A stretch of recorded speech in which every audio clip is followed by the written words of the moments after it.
నిలిపి ఉన్న ద్విచక్ర వాహనాలను దొంగలిస్తున్న ముఠాను ఉత్తర మండల పోలీసులు ఎట్టకేలకు అరెస్ట్ చేశారు. నిందితుల నుండి 31 ద్విచక్ర వాహనాలను స్వాధీనం చేసుకున్నట్లు ఉత్తర మండల అదనపు డీసీపీ యోగేష్ గౌతమ్ తెలిపారు.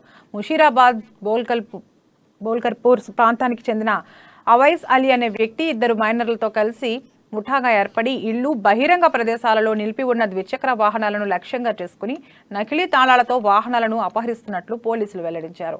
నకిలీ తాళాలతో నగరంలోని 3 కమిషనరేట్ల పరిధిలో ద్విచక్ర వాహనాలను అపహరించి బోలక్పూర్లోని ఇనుప సామాగ్రి దుకాణదారుడికి విక్రయిస్తున్నట్లు పోలీసుల విచారణలో వెల్లడైందన్నారు.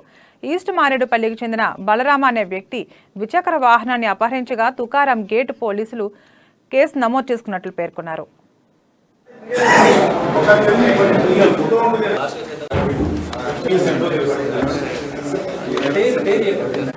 Another property offense మన north zone Tukaram police station ప్రాంతంలో బైక్ దొంగతనం అంటే రెసిడెన్షియల్ ఏరియాస్ ఆర్ షాప్ ముందు బైక్ పార్క్ చేసిన పడేవన్నీ ఒక మాస్టర్ లాక్ తోటి బ్రేక్ చేసి తీసుకెళ్ళి స్క్రాప్ డీలర్ని అమ్మడం. అది ఒక ఆర్గనైజ్డ్ అంటే ముగ్గురు అక్యూజ్డ్ ముగ్గురు మనిషి అట్లా